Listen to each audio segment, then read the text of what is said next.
आज भाऊबीजेचा सण आहे. प्रत्येक बहीण आपल्या भावाच्या मांगल्याची, यशस्वीतेची आणि त्याच्या समृद्धीची प्रार्थना करते.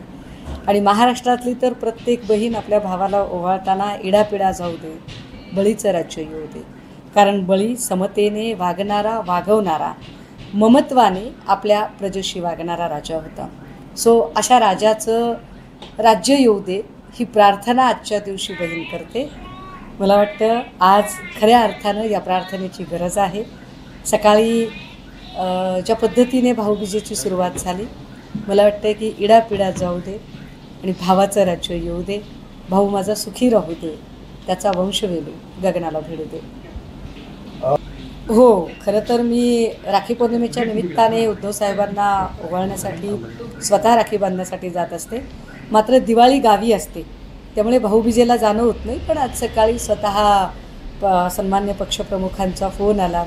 त्यांनी ज्या पद्धतीने आपुलकीने सगळ्या कुटुंबाची विचारपूस केली आणि भाऊबीजेच्या शुभेच्छा दिल्या, निश्चितपणे आजचा माझा सण अजून जास्त आनंदी झाला आहे.